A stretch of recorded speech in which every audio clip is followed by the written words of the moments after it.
Good evening, good afternoon, good morning. You know what time it is. It's another time for the Shine Out Loud show with me, Liliana Bogo. And yes, it's our first show for 2021. And so if I haven't seen you, spoken to you, well, of course I haven't seen you. We're in COVID land. We see nobody. But if I haven't spoken to you this year, Happy New Year to all of you and those who are listening live, those who are listening later. It's just a joy. So today I have an incredible woman, and it also helps that her name is rhyme is she's named after one of my favorite things to put on food.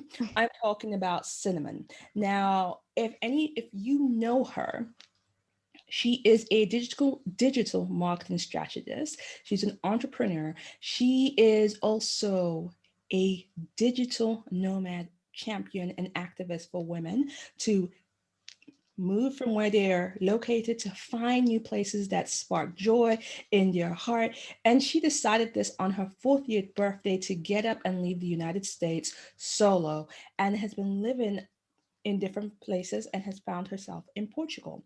Now, join me and welcome the incredible Cinnamon to the show. Hi, Cinnamon. Hello, thank you so much for having me. You are welcome. You're welcome. I am just excited to have you.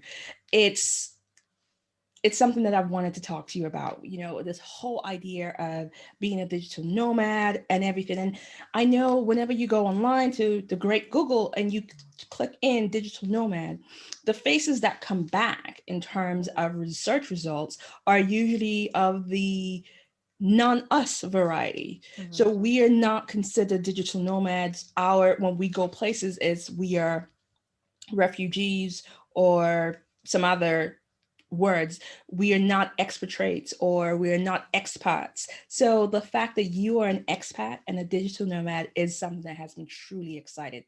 So let's jump in. Okay, let's do it. How what made you say 40th, that's it, I'm done. I'm going to move from everything I've known and I'm going to end up in Portugal? Well, I think many women can identify with the every time you have like a birthday milestone, you start to reevaluate your life and think about what you need to do, what you haven't done, and that type of thing. And it was one of those moments. In a couple years prior to that, I guess 3 years prior, I was traveling extensively. I was going to a new country almost every month, and I became obsessed with traveling. And that was more so because so many people that I had knew who were either my age or a little bit older were passing away for a variety of different reasons, and everyone thought they had more time. And I had a particular business colleague that she was only 52 years old. She was the my most healthiest friend. You know what I mean? She barely eat meat. She was into yoga. She, didn't drink hardly, just all these things that you feel like you're supposed to do to have this very healthy life. And she had gotten cancer, and a year later she was gone. Oh, And I wow. remember how we were both like overly ambitious and how hard we were on ourselves if we didn't meet certain goals. And we both enjoyed traveling, and we traveled a little bit together, but it was just more so like Caribbean and, parts of South America, Mhm. and probably more resort like. We didn't really get into the culture of the country in which we were visiting. And I was just like, I don't know if I got 1 day, 1 week, 1 month, 1 year, but I need to go ahead and rock this out like I only have one life. And so then I became obsessed with traveling. And from that, I accidentally saw how better things were in other countries.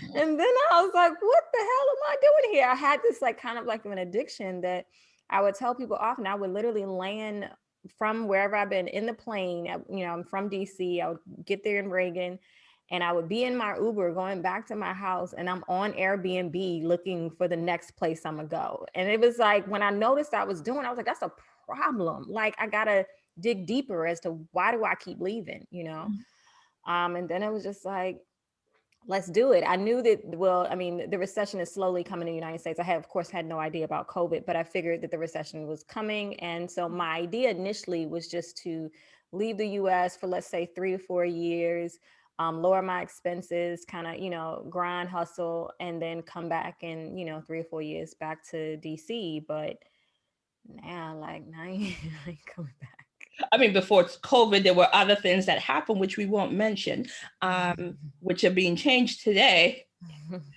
but we won't mention. Uh, Mhm, so, okay, so let's get down to nitty gritty. mhm. It's the simplicity of saying, yes, I want to move to another country, but then moving to another country across the world, leaving everything you know, as a woman on your own, what challenges did you face? Well, it's important to know that I am an introvert. So part of this, I feel like if you're an introvert, you can kind of navigate through some things because you can be by yourself for a long period of time and it'd be okay. So there's that. But I've always worked from home because I've been an entrepreneur to work from home. So where I was located never really mattered. And I figured if I don't like it, I'll just go somewhere else. So I'm over 40. So I wanted the same amenities that I would get in America. So Europe was pretty much an obvious choice to me. Okay. There's certain countries that you just not gonna get the amenities that you may want. And I also day trade, so having a stable internet connection and constant electricity. I cannot do no blackouts of electricity because I can lose money. So that was just the obvious thing of let's do Europe. Then I was like, okay, so parts of Europe you can assume could be just as expensive as living in DC. So really, I just Googled and it was saying Portugal was one of the more affordable European cities. Now, the countries rather. I don't know if I would necessarily say that that's true. I mean, particularly in Lisbon, of course not. But I don't know. It's I guess okay. I guess it's comparative. So if you're looking at, at Portugal compared to London, now I'm not trying to put your business out there, but you did tell me how much you are paying for your beautiful seaside view apartment. So just tell me. Yeah, the apartment is 750 euros. But what I want to say to at least the people who were listening to this from the States, it's important to understand that you are converting, if you're making your money in the US, you are converting a lesser dollar to the euro. So you're going to lose, and currency is an ongoing changing thing. So at this current time, I haven't looked this morning, but it's 20%. So you lose 20% of your money converting it to the euros. And that's just the conversion. It does not include the fees and all that other stuff.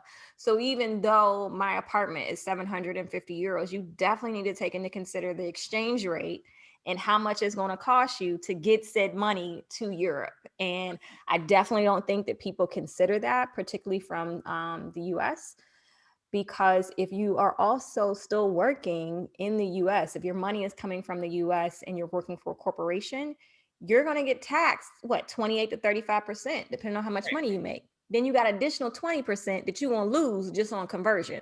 So you really need to be strategic. So because I'm a business owner, my taxing is a little bit different. But for individuals working for a corporation and you were coming from the United States or any place where the currency is less than where you were moving, you really need to consider that. Okay. And that's important. So also talking to people in the UK, let's put this in perspective, guys. She has a one-bedroom apartment that has riverside view. So let's look at that compared to London. Riverside view, one-bedroom apartment, you're going to be selling your kidney. You'd be doing it in DC too. You sell your kidney. We're talking about over 1,500 a month at the bare minimum. So let's put that into consideration. And for us in the UK, converting to euros, it's not so much of a big jump. Mm-hmm, It's mm-hmm. like, okay, Right, it makes sense. right. Now, but here's the other thing I'm thinking about in terms of the move. So it's not just the financial aspect. It's not just, okay, you have a different lifestyle, but being a Black woman, there are things that we need. So how Mhm. did you navigate that, like hair, makeup, all of those things? And it sounds trivial when we kind of touch on them, but they are Mhm. important. Mhm. Well, far as makeup, they have the same stores that they have everywhere. It's Europe, you know what I mean? Like, so that's easy enough. Now hair, it wasn't actually much of a challenge once I got to know other people because there's a large, Brazilian population, Cape Verde, Angola. So there's hair products here. The only challenge, not just with hair for me, but was just brand awareness in anything, whether it's me needing to clean my house and need to disinfect it. I'm like, well, what? I don't know. You know what I mean? So just learning what the new brands were, because I may have grew up on like Clorox of all my life. And now I'm in this country and they may or may not sell, I don't know. So whatever the brand is, whether it's your hair, whether it's your makeup, like learning those new brands is a bit of a challenge, especially when it comes to your hair, because you might not like the product. It took me 900 years just to find some products in the US that I like. And now it's like, just learning all over again. But you end up meeting women who are from here and they tell you, you kind of look at their head and see if you kind of got the same type of curl patterns or whatever and ask them what they use. So, but it's in the grand scheme of things, it's some short stuff. Okay. So, because those are kind of conversations, and I know they're different conversations. I remember watching another video on an expat, Black female expat who'd moved to South Korea, and she had found a saloon where the guy knew how to, one of the male stylists knew how to braid, had learned how to braid Wow. Black hair. Because of the inflow and influx of Black women into South Korea, he had learned how to, and so it seemed like that was the place to go if you were a Black Mm. South Korea to get your hair done. So all of these kind of conversations Mhm. are now being added just because of our presence being everywhere. And Mhm. that links back to this question, because you seem to have become a beacon for Black Americans moving out and telling their stories. So how did that happen, that you're now the kind of central place to tell the stories of other Black men and women who were leaving the States, who are looking for something different, for you to be the source for their stories? I didn't even know that was me. But it was an accident. It was people initially, I started a YouTube channel just to kind of somewhat share my story, but also so I could look back at it and be like, girl, you moved in at like 80. You know what I mean? Like I just wanted to be able to look back and say I did that. So initially it kind of started off with me, traveling and that type of thing. And then I was like, okay, so I'm going to move out of the country and let's, just document this journey. And so I was getting a ton of questions that I just couldn't ask. And people were asking me questions that I just didn't have the answers to. And then I only knew about the small experiences I had in Lisbon. Like people may not have wanted to move to Portugal. They had other questions. And I'm like, girl, I don't know. Like you asking the wrong one. So I was like, okay, let me, just try to find some people. So it just ended up being that magically people would contact me and they were like, I live here, I live there. And just hearing their stories is kind of like what it just came to be. It was a complete accident. I just went with what people ask, and that kind of goes back into like even entrepreneurship, and which you touched on with the gentleman who was braiding hair. It's like if you are stuck in like corporate mindset, cool. But in some case, whatever country you're in, I definitely recommend you need a job for you. You need to create something for you. And you just got to be that person that solves a big enough problem. That's what separates you from someone who's not getting the prices they want. Then you're not learning to solve the bigger problems. Like if you're not getting paid what you want, you need to learn how to solve the bigger problem and tell everybody that you know how to solve that problem, because like the gentleman you were talking about, he learned how to braid some hair. I'm sure all the sisters is up there, braiding hair, and you just got to be that person. Absolutely. Yeah. So you want to be that person. So actually, that point that you just touched on about the entrepreneurial mindset. I have a whole series of questions, but let's actually go down this, because people are saying, yeah, you know what? I want to be a digital nomad. Forget the biases about whether, I am accepted as a digital nomad. We'll come to that. But people are saying, well, I have a day job, and this is pre-COVID world where you're tied to a desk, you're tied to work. Now we're in COVID where you can work from anywhere in the name of working from home. How do people take care of their finances? What do we need to start putting in place to say, I want to be able to work from anywhere? What do I need to do now? What's the first steps? The first thing is you need to find out what your skill set is. And so many people are like, well, I don't have a skill. Like, especially if you went to college and and you're doing a job and you've been doing it for a while, they're not hiring you because you're an idiot. You know what I'm saying? Like you have Hmm. skills. So then you have to find out who your market is for said skills. And again, then it comes to this pricing thing. So for me, I do digital marketing, and there's a variety of different aspects that come with digital marketing. It could be email, it could be, SEO, landing page, it could be, a whole gamut of things. But you need to find out who your audience is and if they can afford you. Hmm. You have to, like, so many people struggle saying, oh, I can't, they're not paying me, and you haven't either showed your customer or their client why they should pay you, or you're not solving a big enough problem. So now solving a big enough problem may mean you might need to get a little bit more education. You might need to get certified. You may need to spend a weekend on YouTube, learn some, you know what I mean? You may have to get a little bit more education, or at least the experience. Yeah. And so from that, then you can command the larger pricing, but definitely consider implementing technology into your new business. I hear so many people like really discriminating against certain software because they're like, oh, that's $50 a month, that's $100 a month. If you pay somebody $20 an hour for, 10 to 20 hours a week, you can probably got one software that can knock that out that's only $100. So Yeah. pay it. Like, pay it if it's going to help you scale and provide the necessary service to your clients and your business. But find out what your service is going to be. I would recommend doing this a service industry first, because it has a lot less overhead costs Okay. versus product, because so many things can go on with product. You can end up having a majority of your profit in inventory, then you got to deal with shipping and all this other stuff. So just start with service first and start to just listen and talk to people and find out what their problems are. If you don't know how to do it yet, start doing it for people for free so that you can get the experience, so you're not messing up with people who are paying you and then now they don't like you. Okay. So if you want to get into digital marketing, start trying it off with some of your friends who have, small businesses. Start learning it, because with everything, you have to get in it to get well. It's just like reading a book on how to drive. It's completely different than driving. Yeah. So you can't just think about it. You have to put things in action. Some You have to, practical. yes, you have to implement it, whatever it is you're saying that you want to do.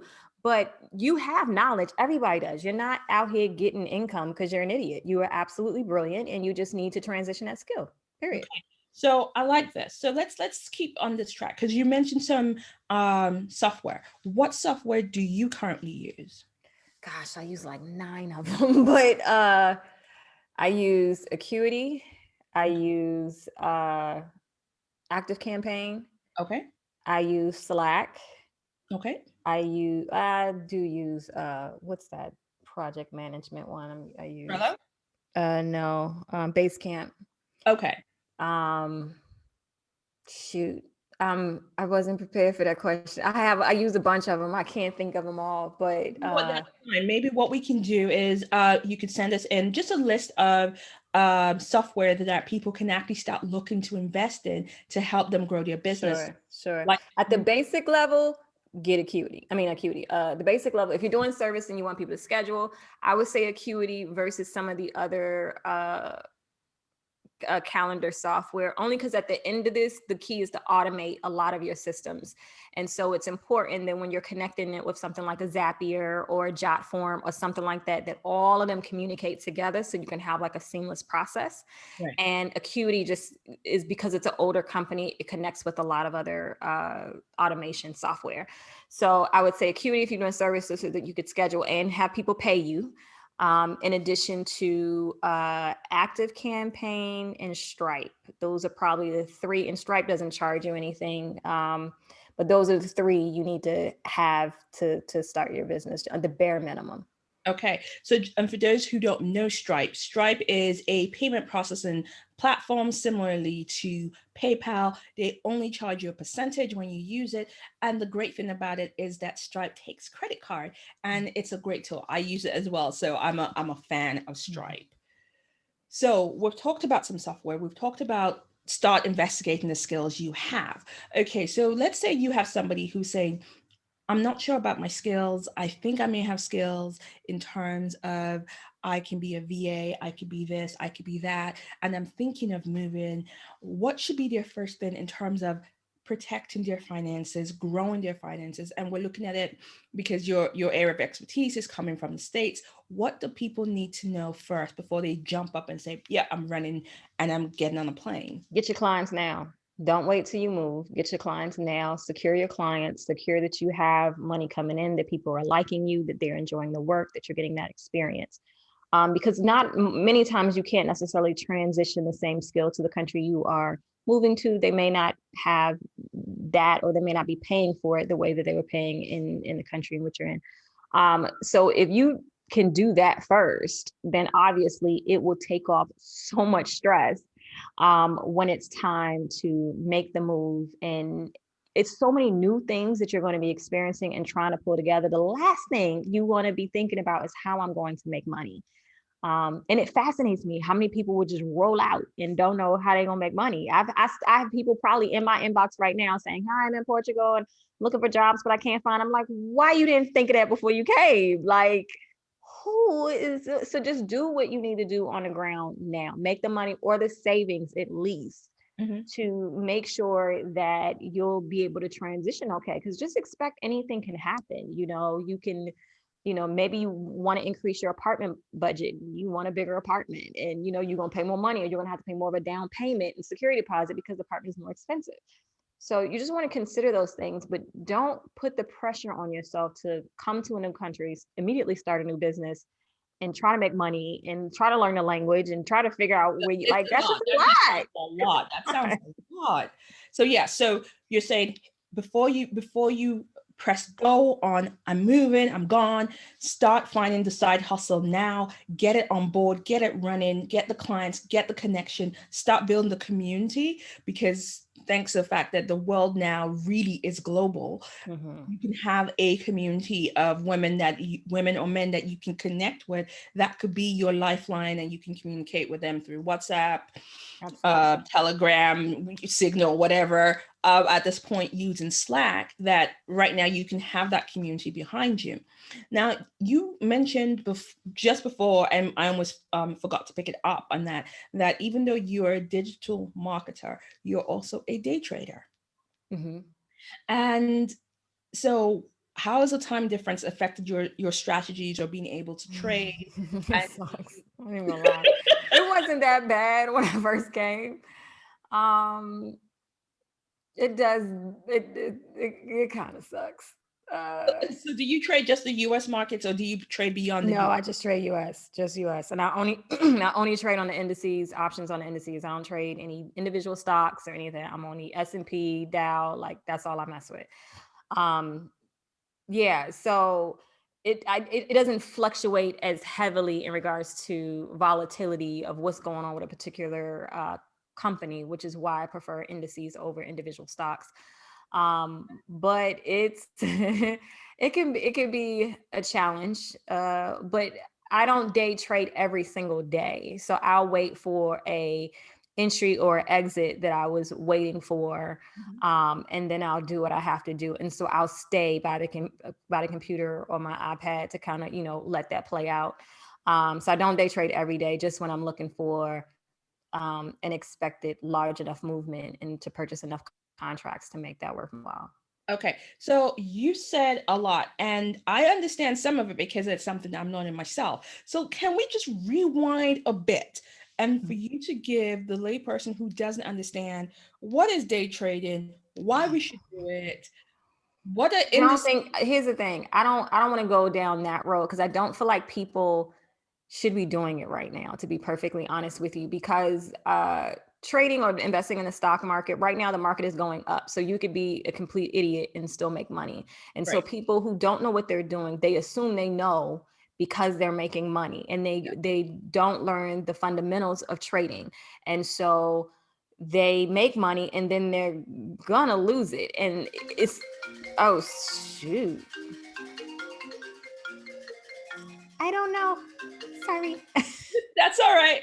So sorry. So uh you can be an idiot and make money. So if you know how to trade in a down market, then that means you know how to trade. The same with real estate investing. Everyone swears they're a real estate investor when the market is going up. You know, everybody's making these courses, oh, real estate invest, and when the market is going down, crickets. Nobody's saying anything, right? Because you actually have to be good in order to do it. So the thing that gets me really weary about talking about trading and day trading is because people just hear they can make money, but they don't understand you will lose money when you're learning.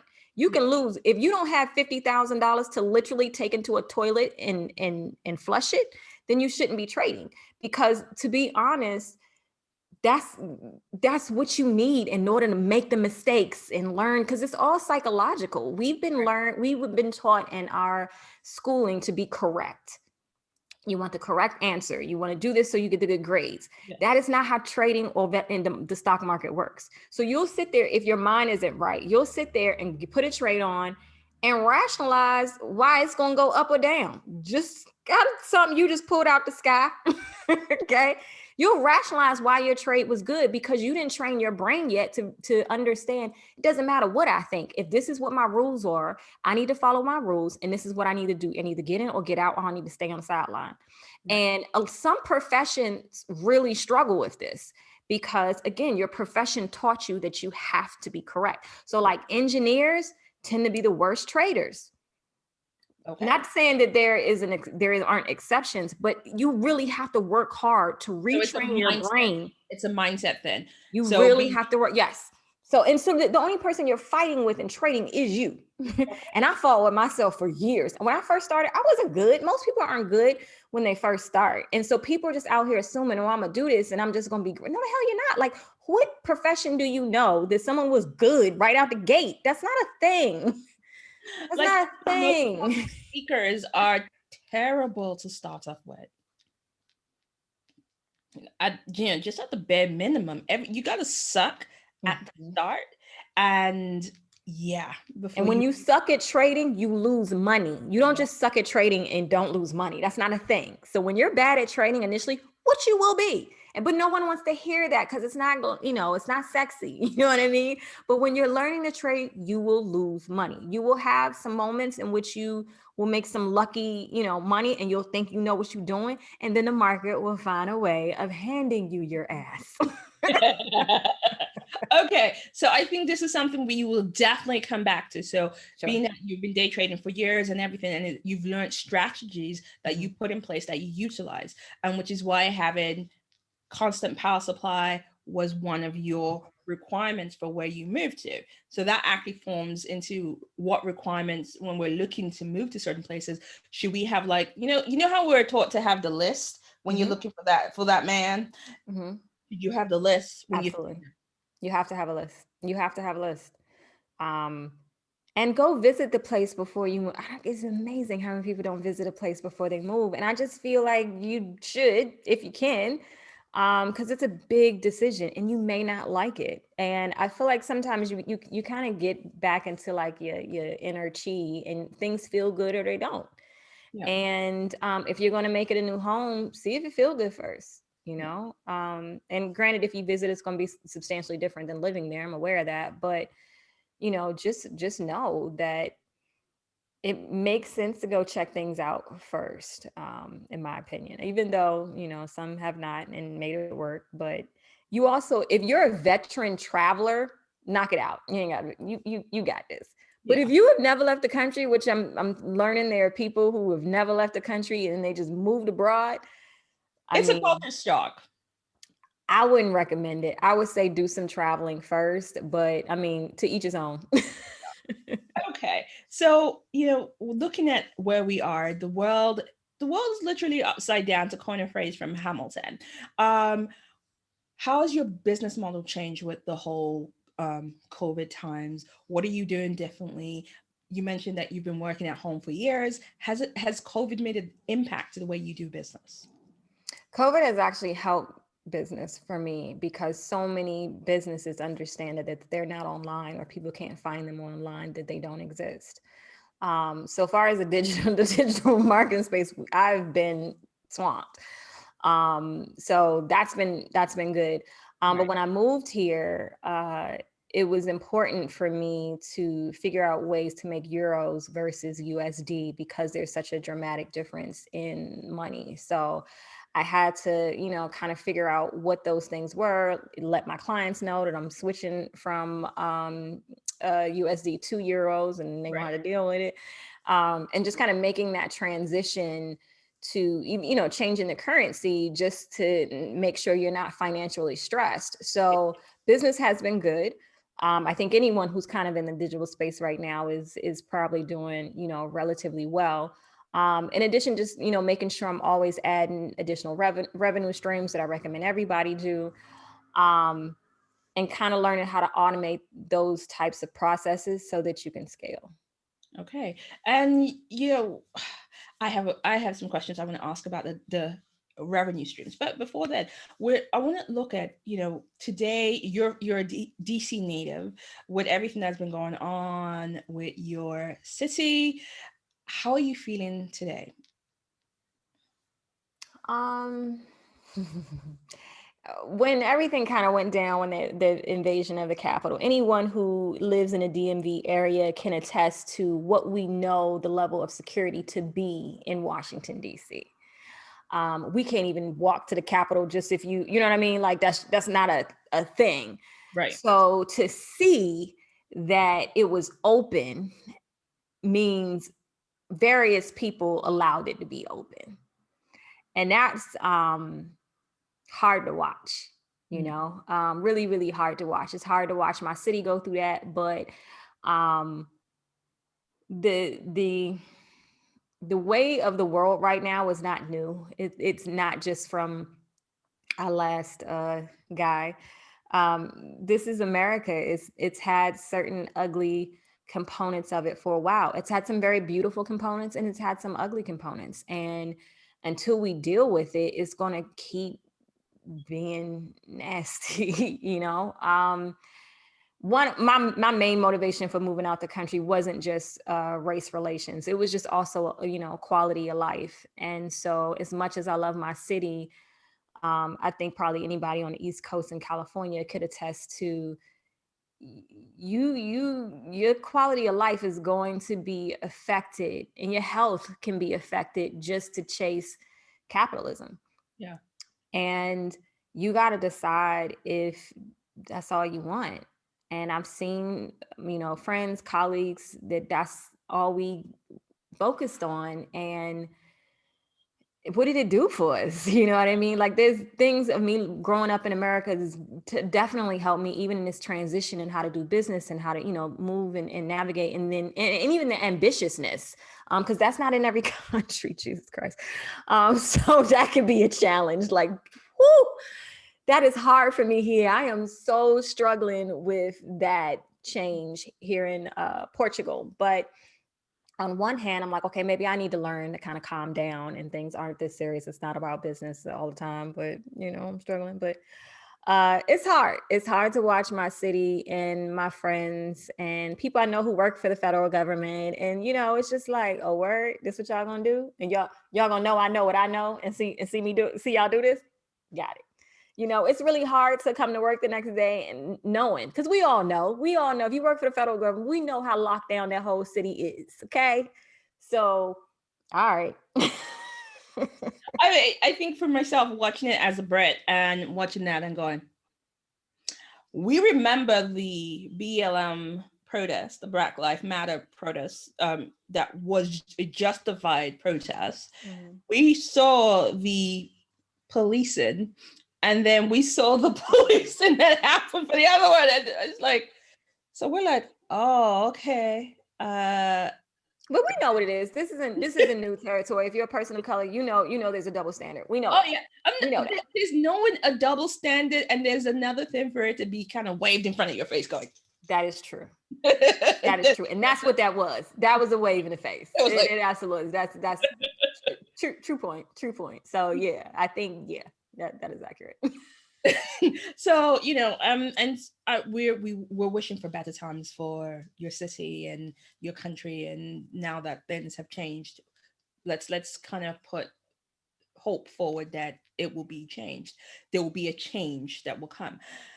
But you mentioned that the other reason for moving out of the United States wasn't just about race relations, it was quality of life. So when you think about your current environment, what new fun activities have you taken up since the move? What have you discovered about cinnamon that you didn't know while you were in DC?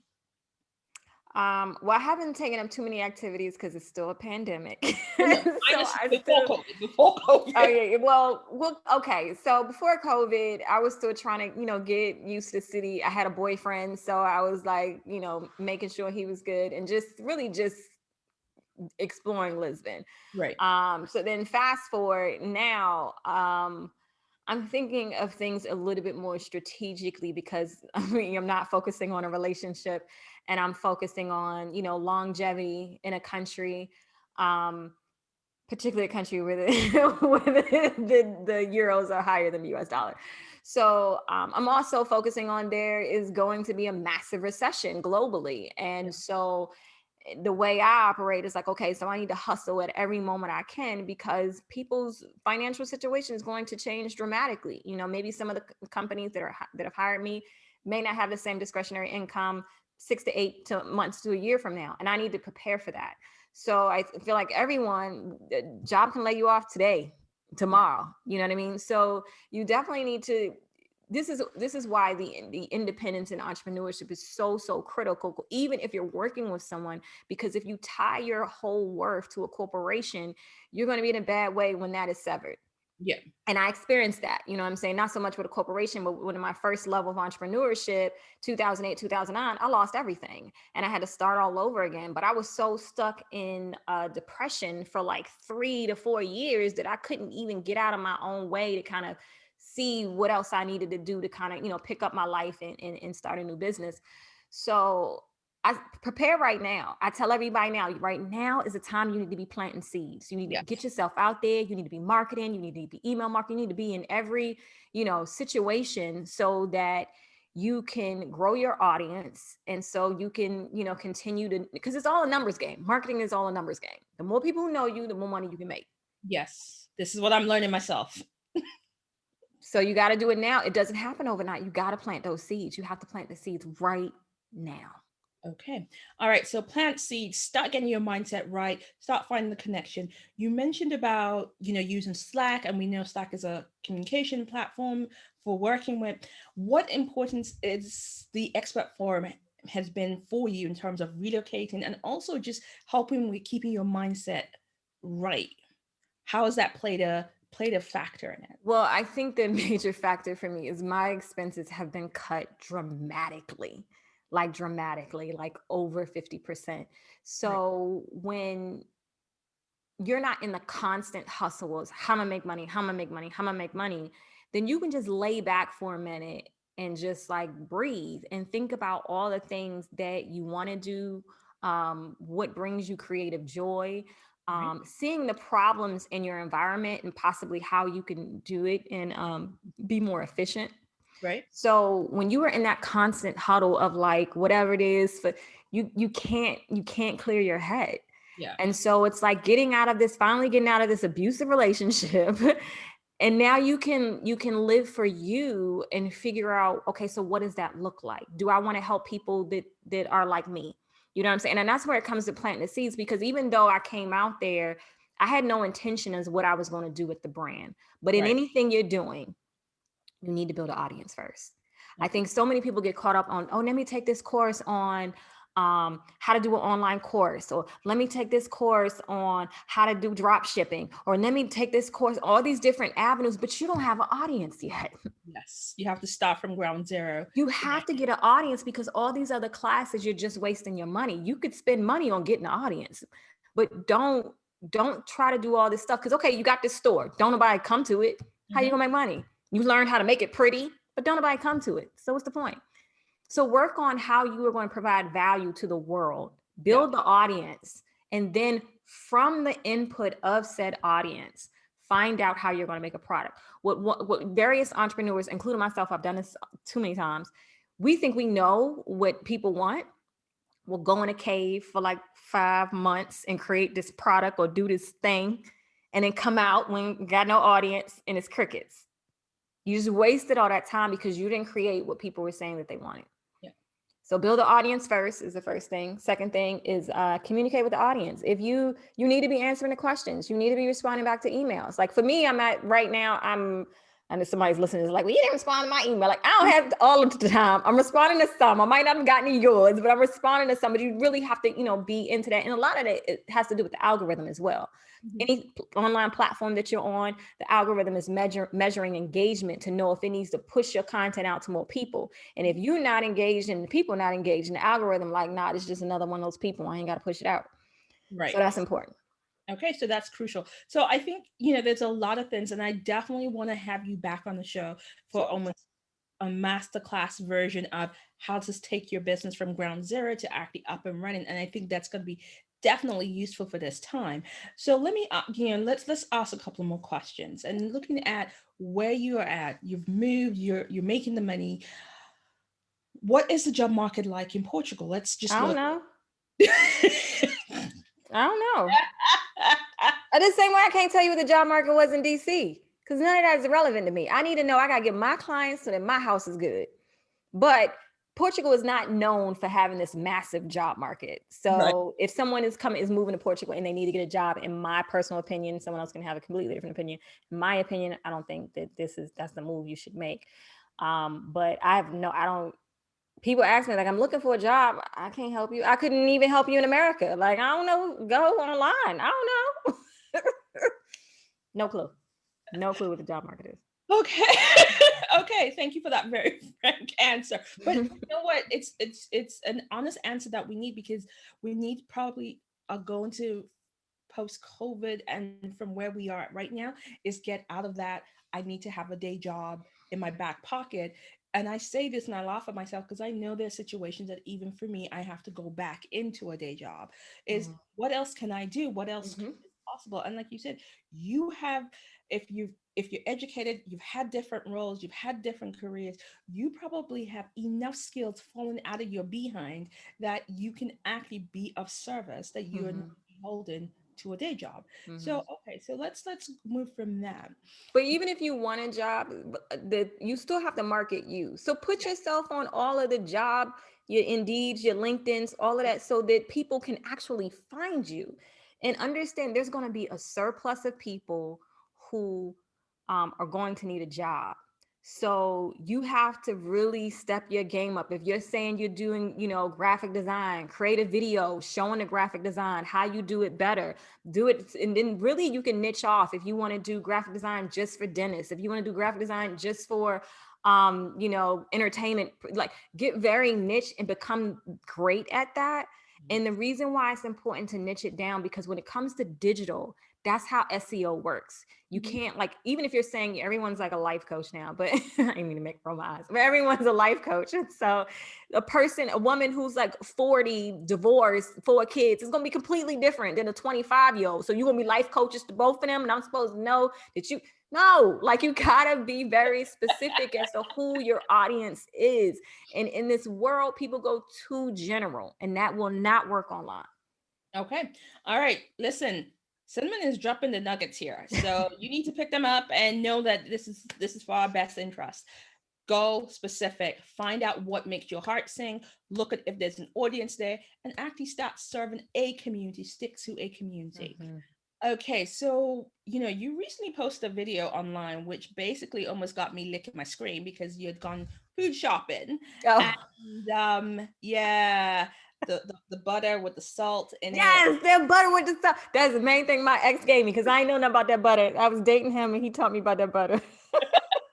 So aside from that particular butter, what else have been your happy new food finds while you've been in It Portugal? is really just the fresh vegetables and fruit. So summer is more so like the fruit, time of the year. But the vegetables, like even the red peppers, just taste better here. The sweet potatoes taste better here, and it is so much easier for me to create dinner because either you can make fried rice with a bunch of vegetables, pasta with a bunch of vegetables, and then it's done in 10 minutes.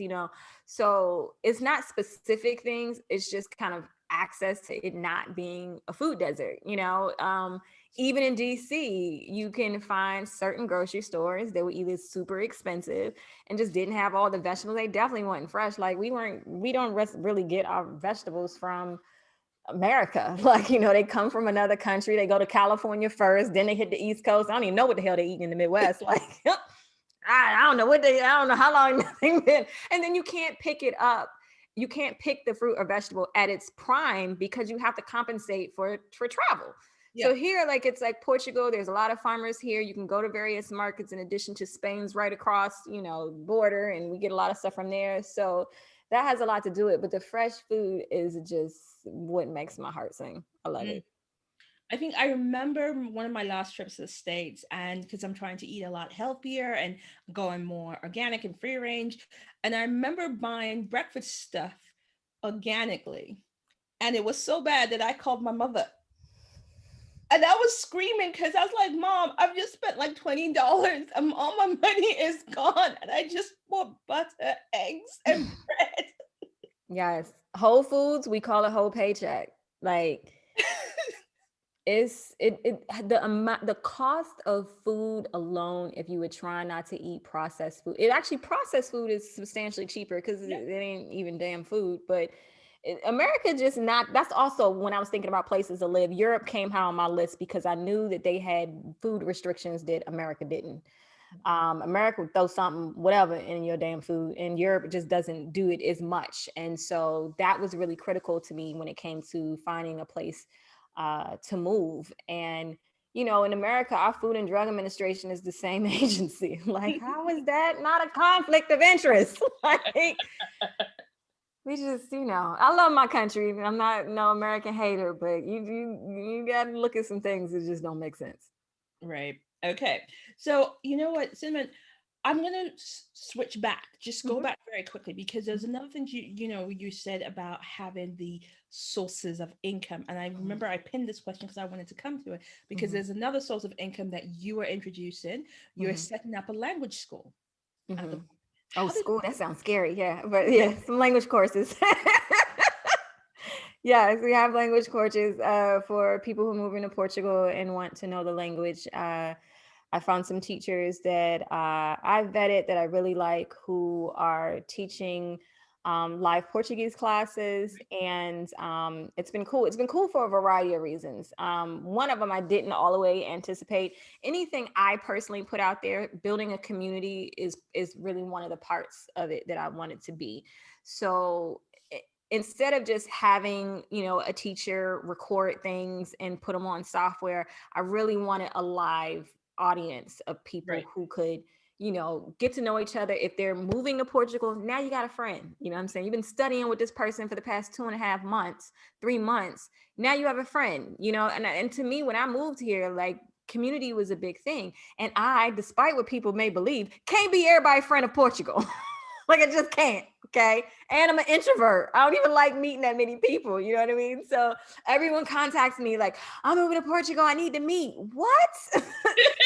You're like, No. yeah. No. And then you don't know me. Like, I don't know you. And it's a pandemic. Okay.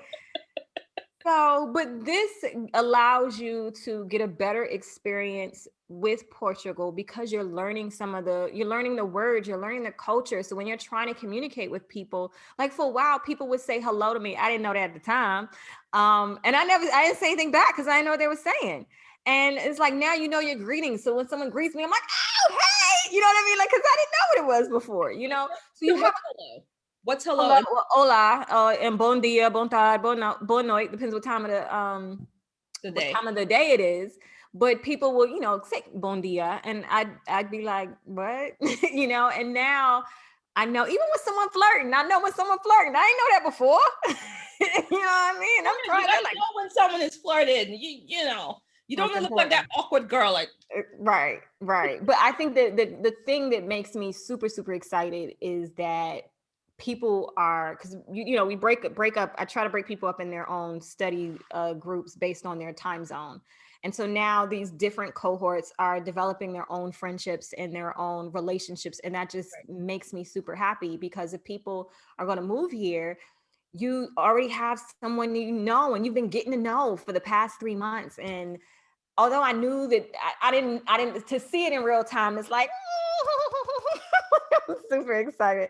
So we're starting up a new one, probably last week in January, first week of February, and the goal is I might do it like maybe twice a year. Right? Definitely not doing it during the spring and the summer, but maybe, between October and March, we'll try to have a language course. We only allow 20 students. We don't do more than that because we want it to be a small classroom and everyone have the opportunity to practice their accents and communicate back and forth with the, teacher. Okay. So yeah, that's it.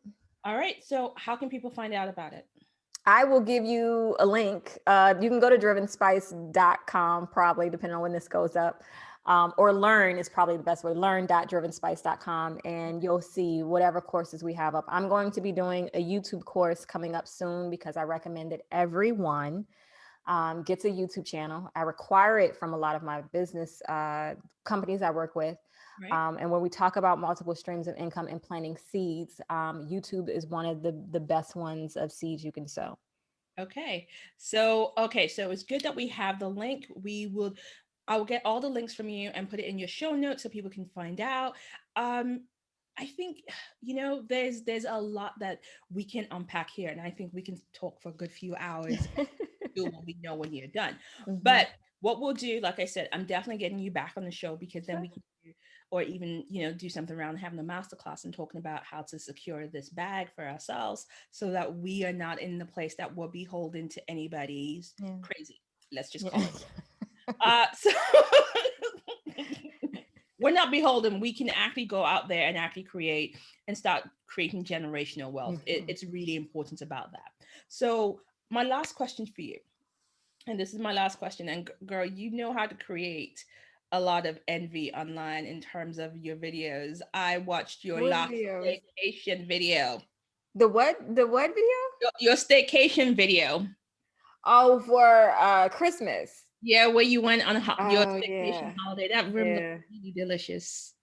It was. It was. I was feeling really depressed about not like being alone for the holidays. So it was a wonderful uh, thing. And I wasn't going to do it initially. I was just like, no, I'll just, stay in the house, just be by myself. I was like, girl, go to the hotel. What you get out of here. And I'm glad I did. I didn't have any opportunity to get depressed and sad because I was by myself for the holiday. The hotel took, amazing care of me and I'm sure all their guests. So yeah, it was a good time.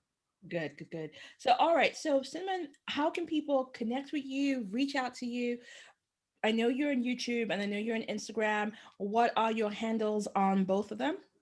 Driven Spice on YouTube. You can YouTube search that and find me. And I'm drivenspice.com there, and then Driven Spice on Instagram. Okay.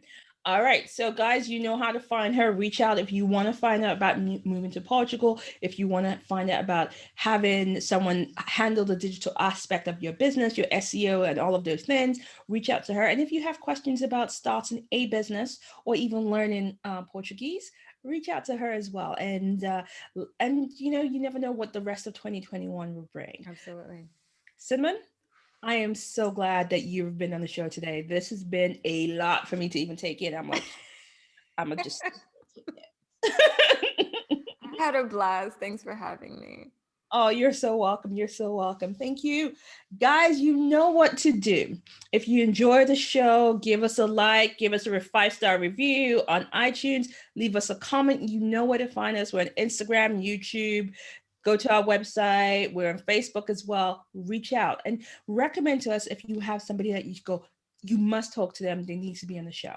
Now, all I can say is to my incredible guests, again, thank you for being in the show, sharing all your knowledge, well, some of your knowledge. And I'm looking forward to having you back. Thank you.